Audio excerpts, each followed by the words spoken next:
Good Morning Business, le grand entretien. Le grand entretien ce matin avec Dominique Chargé, président de la coopération agricole. Raphaël Legendre, évidemment, sur ce plateau. Bonjour Dominique Chargé. Bonjour Dominique Chargé. Bonjour. Bienvenue dans ce grand entretien. La coopération agricole, oui, tout à fait, qui représente des coopératives agricoles françaises. C'est Jacquet, c'est Brossard, c'est Eblis, c'est Entremont, c'est Francine. C'est plein de marques qu'on connaît très bien dans nos assiettes, dans nos recettes.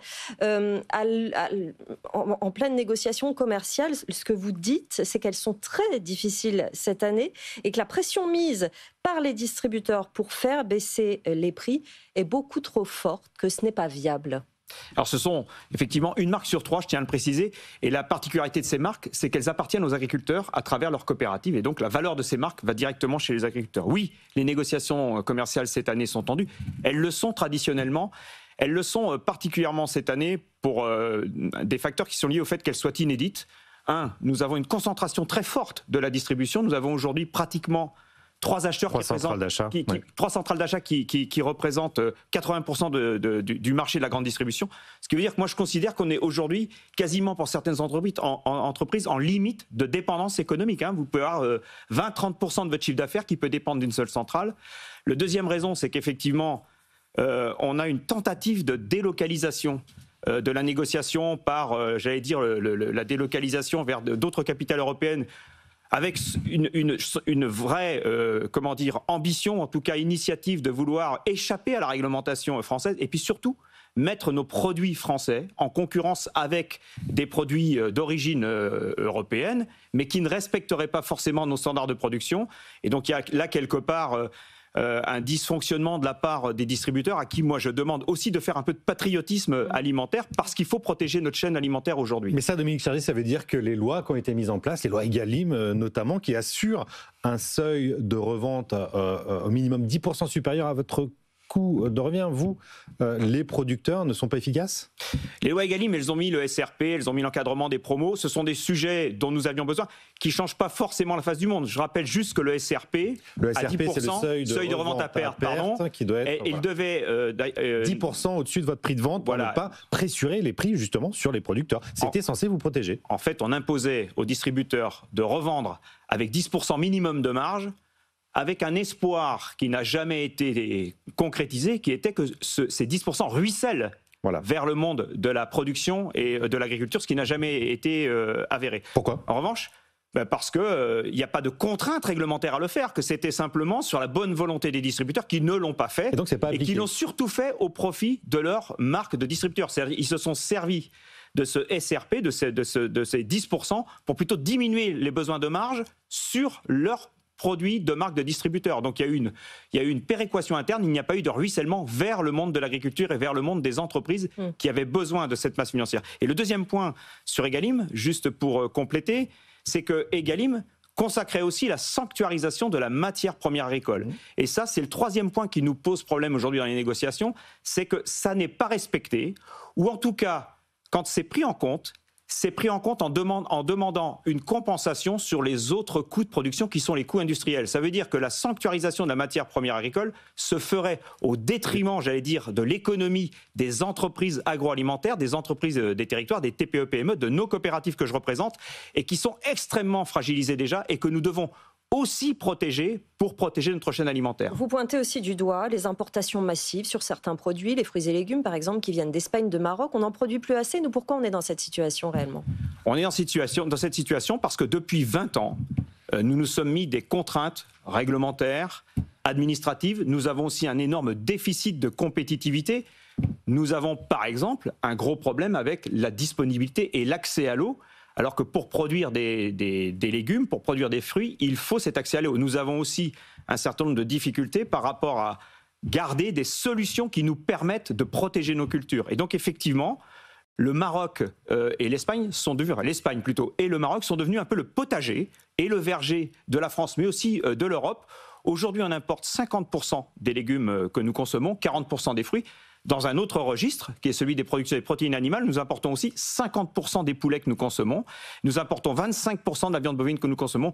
Oui, parce que la compétitivité, parce que nos moyens, notre capacité de production en France ont été considérablement amoindris depuis une vingtaine d'années. C'est quoi la faute aux impôts de production Il y a d'abord les contraintes liées à la production agricole, que j'ai énoncées tout à l'heure, avec la restriction, l'interdiction d'un certain nombre de moyens de pouvoir produire. Les produits phytosanitaires, par exemple. Les produits de protection de nos plantes, produits de protection de nos animaux, l'accès à l'eau. Et puis effectivement, nous sommes comme toutes les entreprises dans la contrainte des prélèvements obligatoires, avec un taux de prélèvement obligatoire en France qui est le plus important d'Europe, avec évidemment le financement du modèle social français qui pèse aussi comme les autres entreprises, un déficit d'investissement dans nos entreprises. Nous sommes par exemple l'industrie qui est la moins robotisée dans l'ensemble des industries, et nous sommes en France l'industrie agroalimentaire dans l'Europe qui est la moins robotisée. Nous sommes 2 fois moins robotisés par exemple que l'Allemagne aujourd'hui.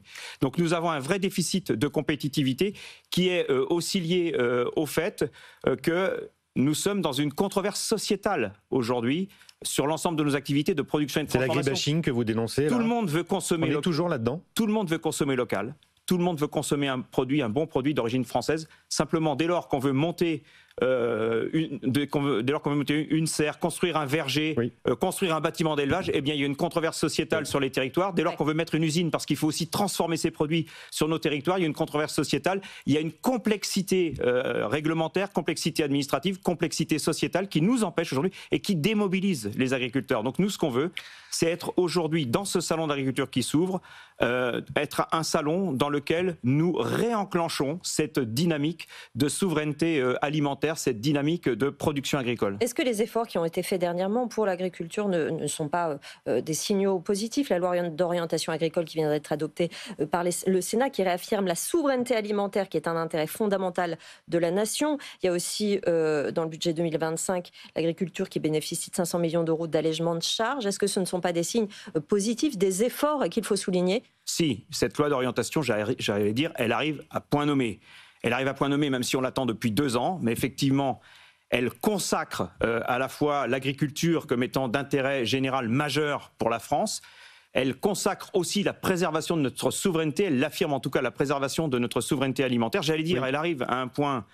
elle arrive à un moment important aussi, puisque nous avons entendu le président de la République et nous avons eu un déjeuner la semaine dernière, en début de semaine, avec le président de la République, dans lequel il nous a bien mis en évidence l'importance aujourd'hui de protéger cette chaîne alimentaire, protéger cette souveraineté, de réacquérir notre autonomie, notre indépendance alimentaire. Et donc, c'est dans cet état d'esprit-là que je veux aussi inscrire ce salon qui doit être celui de la reconquête de notre alimentation et d'une alimentation, d'un système alimentaire conquérant pour les coopératives. Et nos coopératives, qui sont finalement sur les territoires, le lien entre la production, la transformation et le consommateur, seront les acteurs de cette France alimentaire conquérante. Et le Salon international de l'agriculture qui ouvre ses portes ce week-end à Paris, effectivement, sera plus apaisé que les années précédentes. On se souvient que l'année dernière, Emmanuel Macron avait été un peu sifflé, conspué, bousculé par les agriculteurs. Là, l'ambiance est meilleure. L'ambiance, je souhaite en tout cas, et j'ai plutôt de bons signaux pour dire que l'ambiance sera de toute façon meilleure que l'année dernière, que l'ambiance ne sera pas forcément encore complètement sereine, parce que finalement, ce qui s'est exprimé l'année dernière, c'est l'incompréhension, et l'incompréhension dérive à la colère dès lors que oui. Cette incompréhension n'est pas entendue et qu'elle n'est pas traitée. On a aujourd'hui dans, j'allais dire, les perspectives réglementaires, l'évolution des perspectives réglementaires, de bons signaux. Vous avez parlé à l'instant de la loi d'orientation. Cette loi d'orientation, elle donne des bons signaux, mais elle n'est pas suffisante. Nous avons besoin de compléments qui ancre définitivement le regain de compétitivité dont nous avons besoin. Les grands marqueurs, il nous reste 30 secondes. Les priorités. Nous avons besoin aujourd'hui de retrouver de la compétitivité sur les capacités de production. Nous avons besoin de faire en sorte que nous puissions investir, que nous ayons moins de contraintes réglementaires, que nous ayons une simplification dans nos démarches administratives, dans nos démarches réglementaires pour pouvoir construire, moderniser et surtout réhabiliter l'acte de production comme étant un acte déterminant pour reconquérir notre autonomie alimentaire. Voilà, les messages sont passés à la veille de l'ouverture de ce 61e Salon de l'Agriculture. Merci beaucoup Dominique Chargé, président de la Coopération agricole, d'être venu ce matin dans la matinale de l'économie.